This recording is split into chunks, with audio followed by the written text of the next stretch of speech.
Shabbat Shalom and welcome. This is Valley Beth Shalom, Torah study for a Shabbos morning or a Shabbos evening, wherever you are. And I'm Rabbi Ed Feinstein here in California, where it is pouring rain. We had the first blizzard warning in Los Angeles since 1890. And in beautiful, sunny South Florida, my friend and teacher, 82 and sunny, 70. Rabbi Marc Gellman. That's me. I'm here. Rub it in. Go ahead. Go ahead. I read that 800 people come to move to live in Florida every day. And we're glad that they do. Let them leave. Our That's freeways are way too crowded. Let them go. You just have a California prejudice. I certainly do. Well, anyway, welcome. We are in the Torah today. We are at a very critical moment at the end, coming to the last third of the book of Exodus. Now, the book of Exodus, in Hebrew, it's called the book of Shmot, the book of names. It is indeed a book of our identity because it contains a tale that is the master's story of the Jewish people. Our enslavement in Egypt, from Pharaoh, at the hands of Pharaoh, and then our liberation from that enslavement, the plagues that destroy Egypt, the running into the desert, the crossing of the Red Sea, the song of the sea. That is the moment when history opens up and we can understand who we are and what we are to do in this world. It is our job to bring liberation to the entire world, to cross the sea together. And then we come to Mount Sinai. And in the middle of the book are the two Torah portions, Yitro and Mishpatim, that tell us what happens on Mount Sinai, the giving of Torah, the giving of commandments, the giving of a set of rules, laws, and norms, aimed to create a sacred community and a just society. That's what the Torah is aiming at. Having had the experience of Egypt, it is ours to build a world which doesn't look like Egypt. It was the opposite of Egypt. In Egypt, human beings were used. They were tools. They were chattel. The Torah wants us to recognize that human beings are precious, created in the image of God. And we're about to leave Mount Sinai. And before we leave, God gives us the following commandment: make for me a place where I can dwell among you. Asuli mikdash v'shachanti b'tocham. In other words, God doesn't live on Mount Sinai. Mount Sinai was just the place that God showed up. What I want you to do is to create a portable Mount Sinai, a portable shrine, a meeting place, a place where human beings and divinity can come together, a place where heaven and earth can touch. And this is a movable place, which is to recognize that this God isn't localized, but God wants a special institution, an organization, in order to hold divinity in the world so that human beings can access it. And in this Torah portion, God gives Moses a very detailed set of instructions for how to build this thing, including the golden ark of the covenant, the one that Harrison Ford found in the movie, and the tent that Thank God for him. Spielberg. Yeah, the tent that goes over it, all of the accoutrements, the tables and the altar. In the next Torah portion, we're going to get instructions for creating all of the vestments of the priest. We'll now have a priestly class in charge of maintaining this sacred place and working as a mediator between the populace and God, populace and divinity. And then the last two Torah portions of this book, Moses is going to follow God's instructions explicitly. And at the end, a presence of God is going to come and fill this thing. But this is the first Jewish institution, the first communal organization. We're going to create a thing, an organization, a corporation. We're going to create an institution in order to capture divinity, to hold God in the world. So, Marc, let's reflect on that for just a minute. You and I have spoken many times about our worry, our pessimism somewhat on what happens to synagogues, what happens to Jewish community. This is the first one, the first institution. What is it within an institution that causes us to have to worry so much? What is the sort of contradiction between an institution that human beings create for the purpose of bringing God into the world? Yeah, that's the huge question, because every religion in the world goes through two stages. The first is the teaching of the founder. These are the pure original teachings. They're not institutionalized.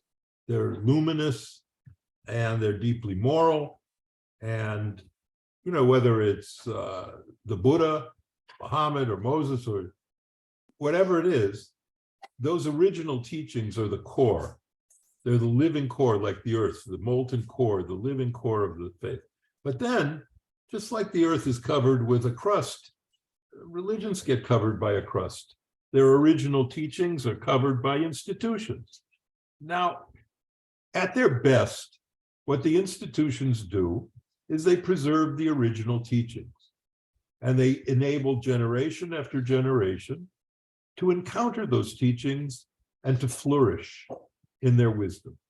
That's what they do at their best. At their worst, they're run by conniving bureaucrats who want to take 10% off the top of everything everyone makes. They don't work. They're sort of like inherited royalty, not sort of, they are. And the people get angry, and the people feel abused. And that's why it says when the Romans finally came to enter the final version of this Mishkan that we were reading about in the Parsha, the one that traveled in the desert, the final one, the Romans didn't even have to fire an arrow because the Jews were already so upset with the bureaucracy of the priesthood and the Sadducees. So that's the danger of organized religion and of institutions, that they become ossified, they become institutions that are looking out for their own power and wealth and not for the original teachings that gave them birth. So the idea is that pretty soon we start worshiping the institution. That's it. Instead of preserving the institution as a container to worship God. So what's the answer to that? Well, So how do you keep that from happening without losing the institution altogether?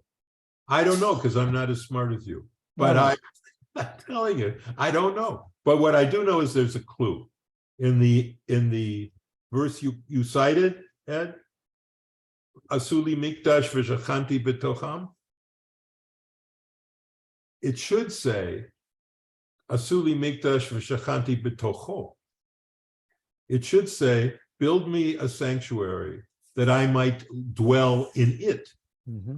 It's the house of God, the footstool of God, whatever it is. And that's where God lives. So it should say, build me a house, a sanctuary, that I might dwell in it.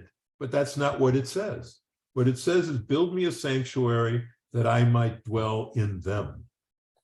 In them means, don't forget that even though you're building me a building, because you need a place to daven, and you need a place to teach children, and you need a place to gather at the holidays, those three functions remain in all religious life. And we call them in Hebrew Beit Knesset, Beit Tefillah, Beit Midrash. Even so, you have a fundamental obligation to make sure that what you're building helps the people, not just the bureaucrats who run it. I would go even farther, though. Look, we have a God whose name we can't pronounce. Right. And when Moses asks God, what's your name? What am I going to say to the people? And they want to know what's your name. He answers with this cryptic thing, Ehiyeh, I will be. Ehiyeh asher ehiyeh. I am becoming. I am becoming. I'm not a being, I'm a becoming. I'm a process. I'm always an expanding, undefined infinity of possibilities. And that's what you're trying to create. That's what we're trying to hold in this box, you see? So part of it means that for a religious institution to be alive, it always has to be sort of overturned and reinvented and reimagined, and the boundaries have to be pushed out. Buber had a beautiful ethic about this. Buber wrote an essay called Religion and Religiosity. Religion is what you mentioned. Religion is the institutional structure, the form, the law, the tradition, the way we do stuff, the minhag, the custom. Religiosity is that teenage kid who comes to you and says, why can't I play guitar for services? Why can't I pray in a different language? The kid who comes, and he points this out, that it's a youthful thing. It's the expanding of the borders of the possible, always pushing out on the possibilities. So we try new things and we engineer new things. Yeah, but Buber is a good example, both for what he said and how he lived, about the limits of the institution. Buber was not a fan of organized religion, organized Judaism, and he wasn't a follower of the mitzvahs. Buber didn't daven. Buber, as one of his students, when he had Buber as his youth group advisor in Germany. It's unbelievable. They went out on a retreat, and Shabbos morning, Buber comes down late for service, misses the morning service, and the guy goes over and says, Buber, why weren't you at services? The Buber says, I wasn't worthy to pray. I wasn't worthy. So Buber. And the guy gave the best response I've ever heard. He said, Buber, when were you last worthy? So that's the point of that is you need institutions because you need an address. You need a place to go. I've lost 1,000 arguments recently, Eddie, with people who want to cremate the dead. Because, and it was scatter. And then I said, no. You need a place. You need a place where you can touch the stone that touches the earth, that touches them. And you can tell stories about the person who you loved. You need a sacred place. You need a sacred place. And that's the limitation that Judaism has always struggled with, because we sanctified, as Heschel and others have said eloquently, we sanctified time, not space. But as I've written recently, you can't throw the baby out with the bathwater. There's a lot of good stuff that comes to religious life when you have sacred spaces. I mean, you can't walk into St. Peter's and not feel the awe of the place. You can't. I mean, I know non-Muslim can go there, but you see pictures of the Kaaba stone. You can't see a million people walking in a circle around that stone without thinking, my God, what energy, what spiritual energy. Betty and I once traveled through the south of France, and we went to Chartres, and there's a great Gothic cathedral there, and we snuck in, and there was a big service going on, and the lights coming through the Rosetta stained glass windows, and oh my God, if someone had said, sign me up for this, I might have signed up, I don't know, but that's the point. There's certain places that have a kind of holiness that we can't get rid of. It's convenient to have sacred time. It means, like Heine said, you have a portable fatherland. It's the Tanakh, put it in your suitcase and go wherever you want. No. And that's what Herzl understood. And that's what we all understand about Zion. You need roots in the land. Otherwise, you're Luftmenschen, air people in German. It's so I'm torn, Ed. I'm torn. I see the abuses of religious institutions, and in our time, the abuses of institutions on all sides, but we all know the examples in the Catholic Church and others. It tears your heart apart to see the hypocrisy and cruelty and exploitation of organized religion. And when people come to me and they say, write to me in my column, they say, religion's the source of all the problems in the world and blah, blah, blah. And I always try and parry that argument with my own arguments. But deep down, I'm thinking, they do have a point. They have a point that when Uri Avneri said once, the Bible is a very dangerous book. It's a great book, but it's a dangerous book. And the most dangerous of all perversions is perverted religion. And I believe that. I do believe that. So what we have is great power contained in the greatest teachings God has ever given us. surrounded by different institutions. And it was the synagogue, fine, then that's gone. And people think, well, that's all in the past. Why are you, Rabbi Gellman? Why are you, Rabbi Feinstein? Why are you focusing on that? It's all gone. That's all this. It was destroyed. It's gone. We have shuls now. We have synagogue. Don't kid yourself. There's institutions now around the synagogue that are just as brittle, that are just as unfair as the ones back then. So we all struggle, because we know we need not just sacred time, but also sacred space.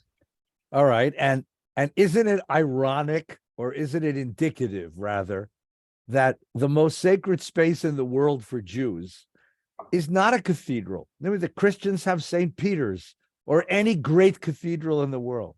Yeah. And the Muslims have the entire city of Mecca. And what do we got? A wall, a lousy wall.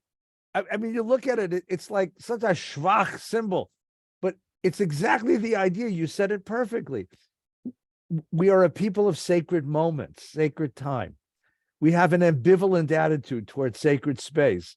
So what is the holy place that we all look toward? Not a building with beautiful stained glass windows, not a tower with a golden dome over it, a wall with bushes growing out of it. That is so beautiful. It's an open space. It's an open space. That's what makes it so interesting. Now, look, you're exactly right. I've worked in synagogues now for most of my adult life. You have too. A synagogue is a hybrid. It is a sacred community encased in an institutional box. The sacred community speaks a language of quality. We talked about reaching souls, changing lives, deep depth, human depth. It speaks a qualitative language. The institutional box is a business. It speaks the language of quantity. How many people showed up? How many seats do we need? How much money does it cost? How much money can we raise? And so there's a natural tension within the institution between its sacred tasks and its institutional tasks. And sometimes you'll see a synagogue where the sacred community has been suppressed, sometimes even suffocated by the institutional box.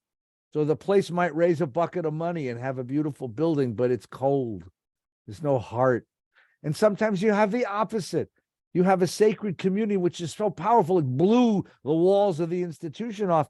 And then nobody gets paid. There's no place to go. The building, no one sets up the chairs, Right. And the worst thing, Eddie, is like the Chavurah movement, which you're, is really the creator of it. Let's blow this out, blow it out, blow the walls out. People gather together in their living rooms or whatever, and they'll daven, and it'll be so powerful, and the light of Torah will shine there. Yeah, but then what happens when the kids need an education? Who's going to teach them? Well, he didn't mean Rabbi Shulweiss did something different. He didn't invent Chavurot. Chavurot were invented by a countercultural group of people before him. He brought it into the shul.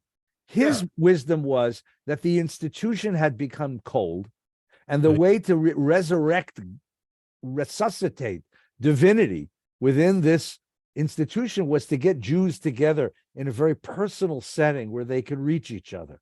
Right. And they can talk to each other, and they could share each other's laughter and tears. And then when they came to shul, they would come together. And that was brilliant. That worked really nicely. But what happened is when the Chavurah tries to replace the synagogue, then you have this question of who's going to teach the children, and who's going to arrange for a place for the newcomer, and who's going to make meals for and the functions of institutions, right, are degraded and diminish. Exactly right. Yeah, I know. So there has to be a tension. The important thing is there has to be a tension. The Torah says, Asuli mikdash v'shachanti b'tocham, and what we know is that the two sides of that verse, make for me the institution and I'll dwell within you. Those two things always have to be in some kind of argument. Like a rabbi always has to have an argument with the executive director and the board, because the executive director and the board speaks the language of a business. And the rabbi is going to say, no, we're not in a business. We're here to create souls. We're here to create holy moments. We're here to create sanctity. So there's always a tension there. And if there isn't a tension, then there's something wrong with the way the institution's running. Right. That's what the Torah is teaching us. All right, let me ask you a question this time. You're always asking me. You So- have the wisdom, so it's good. Well, all right, so that's true. But what the point is this: what always has troubled me about this parsha is the lavishness of all the stuff, the silver, the gold, the copper, the Yeah, all this stuff, right? stones, Yeah, the argamon, this purple dye that is only harvested from a mollusk from the Red Sea, that you got to get 1,000 of them to get a little ounce to make the blue techelet. yeah. Chanel number 5, right? Yeah, Exactly. And how just lavish these things are, and how expensive they are. And people's critique, of course, seems so right to me, which is this what God wants? Is this kind of lavishness what God wants? And look. So the kid who comes to you and me before high holidays and says, "Rabbi, why do I need your synagogue to pray? I can pray at the top of a mountain." yeah, And he's right. You can. You don't need the Beit HaMikdash. You don't need the Mishkan to come close to God. You can come close to God anywhere. But if we're going to create an institution that reflects who and what we are and our aspirations, we want to create something aesthetically pleasing, something that's nice. You know, if I'm going to invite God to my house, I'm going to clean up the living room, yes, right? If I'm going to invite my friends to the house, I'm going to clean up the living room. right. But I would suggest there's another level to it, as long as you ask. I did ask. The portion's called Terumah, which means giving. Take Terumah from the people of Israel. Let them give. Think about the idea of giving. These are slaves. These are poor, poor people. All the stuff that they got is the stuff that they borrowed from the Egyptians. These are poor people. They have been taught to hold on, to grasp, never to open up a hand. Moses is trying to teach them to be free, to let go of their fear, to let go of their insecurity, to trust that tomorrow might bring something better than yesterday. And so learning to give is part of that process. The portion, the important part of the Torah portion is not the lavishness, the gold, and I doubt they had that stuff, frankly. The important part is that poor people opened their hands and said, I'm able to give because I trust that tomorrow I'm going to have. And I trust that we can do this together. And I trust the community. The act of giving is a tremendous liberation from the smallness of a self to a bigness of a spirit. And that's what the Torah portion is really about. Yeah, that works, and that's beautiful. And the Thank problem is it may not be right. Okay. Because if you're giving, if you want to say, here's what happens when you give to a poor person. I completely buy what you're saying. Or here's what happens when you give to a family in need, or you give to support Israel, or the orphans in the Ukraine war, whatever you give to that's a good cause. But what happens when you're giving to overstuffed, bloated religious officials who are not poor, but who are rich, and who are rich beyond counting because of all the money that the people are giving with this great motivation you just described? That's the critique that is devastating to organized religion, I think. That's very true. That's a very good critique. It's a very good critique. It reaches me. And you have to remember that the tradition always taught us that a synagogue has to have a place for a Sefer Torah. A synagogue faces east because that's where we live, and a synagogue has to have a window. And why a window? So that you eliminate this sense of being self-contained. Yes. It's not a sanctuary in the sense of being a shelter from what's outside. It is a sanctuary so that we can look outside and remember we have obligations out there, and that anything that we do here has to be brought out there. So you're exactly correct about that. If it's overstuffed and overindulged, it's not legitimate. But if it's aesthetically pleasing and comfortable and a place where we can be proud of to show off our family and say this represents the best of us, this is a place that represents our highest ideals. Physically, it represents the power and beauty of our ideals. Yes, then it should have something beautiful about it. And if you look at Islam and Judaism, there's a similarity until the modern age. And that is that imams and rabbis never got their money from being imams and rabbis. No. In the Middle Ages, rabbis had jobs. They sold candles, they sold whatever, they had a business. And people would go there because the rabbi needed support, but they would buy stuff from the rabbi, and that would be his parnosa, his income. And it also lowered the cost of running a shul. You just needed a building, and the rabbi had a job. So, and imams, there is no professional imams even today in Islam. So this was very difficult because all the interfaith work I did, you call up Protestants, they're working at their place, and Catholic priests, but imams have a job. They have a job somewhere, and then they come in and help the masjid. They help the community. Yeah, so at a certain point, we became professionals. And I think on one level that worked because it gave us full time to care for people, full time to treat them and minister to their needs, and to learn and to teach. But on the other hand, it made us professionals, professional God sellers. Right. So what I love these parshiot that we're in now, where most rabbis have the good sense to do movie reviews during because they just are boring and embarrassing, and there's nothing in them. They look dry. I think they're not dry. I think they're incredibly important, and they're a challenge, which you've said beautifully.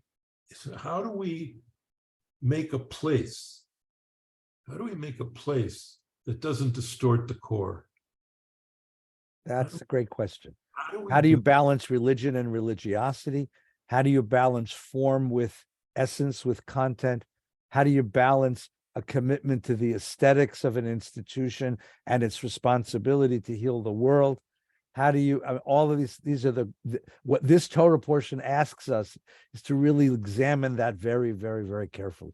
Before we leave today, you wrote a beautiful story. I remember because I've told it to kids sometimes. It's from this Parsha. From this Parsha. One of the things that Moses asks the people for is orot chashim, which is literally translated as dolphin skins. And the Mishkan was a tent, and it was covered with dolphin skins. Where in the middle of the Sinai desert do you get dolphin skins? And why do we want fish carcasses on our holy thing? So please, would you do us this favor? Tell us the story, because it's charming. I thank you very much. This is called The Dolphins of the Red Sea from Does God Have a Big Toe? And I always wondered about it, and there's no commentaries on it. This is the tent. Understand what Eddie just said. It's the tent that covers the golden box. Okay, so, but why that tent is made of dolphin skins, no one knows.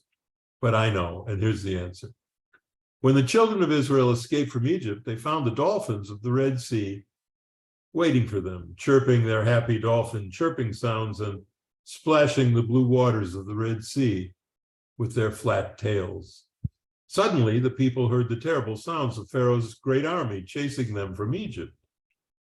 Long spears clanking and horses' hooves pounding the dry earth as they pulled the war chariots. We're trapped, they cried. And if we go back to Egypt, Pharaoh and his army will kill us. And if we go forward, we'll all drown in the Red Sea. But Moses raised his arm, and God unzipped the Red Sea right down the middle.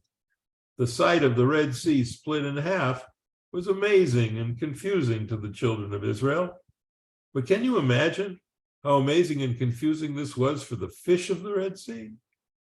A Red Sea fish would be swimming along, minding his or her own or her own fish business, and then suddenly it would be swimming in midair, which is nowhere if you're a fish. The dolphins of the Red Sea tried to warn their friends, the fish. They swam quickly along the edge of the walls of water, chirping a warning in fish. Don't go there. But the fish would ask, what do you mean, don't go there? Where is there? What's a there? And the dolphins would answer, it's air, in the air. There's air up there. And then the fish would say, huh? We don't see any air there. And by that time, the conversation was over because the fish were already there in the air, which is nowhere if you're a fish. And fish in the air was not the only problem the dolphins of the Red Sea had to face. The children of Israel left Egypt with some flocks of sheep and goats and a few cows. And on their way across the Red Sea, some of those flocks walked right through the walls of water and right into the bottom of the Red Sea, which is also nowhere if you're a sheep or a goat or a cow. So the dolphins would quickly swim down to the bottom of the Red Sea and shoo the sheep and goad the goats and carry the cows back into the air, which is somewhere if you're a cow or a sheep or a goat. As if the fish in the air and the sheep in the sea were not enough to handle, the dolphins saw that the army of the Pharaoh was gaining on the children of Israel.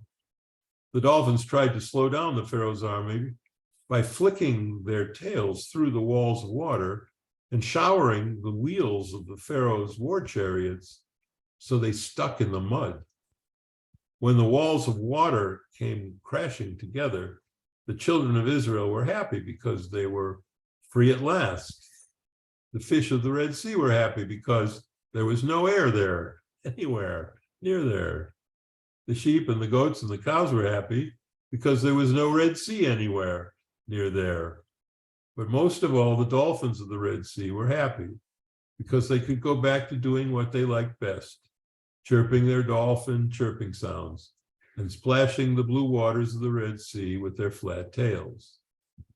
In the morning, the shores of the sea were filled with dolphin carcasses, dead dolphins that died because of the pointy hubcaps of the Pharaoh's war chariots. The people said to Moses, it stinks here, let's get out of here. Moses said, no. Take the skins off these dolphins and sew them together and make a tent for the Mishkan, so that every time you see it, you will know this. You didn't get out of Egypt without a lot of help. Mm. So next time we see dolphins, we'll share our gratitude. Thank you. That was beautiful. Thank you. Thank you to everyone for listening. Have a really wonderful Shabbos. The weather is kind of ugly outside, so be careful, but take good care. Marc, thank you so much. We'll see you next Love week. you, Eddie. Take care. Good Shabbos. Shabbat Shalom.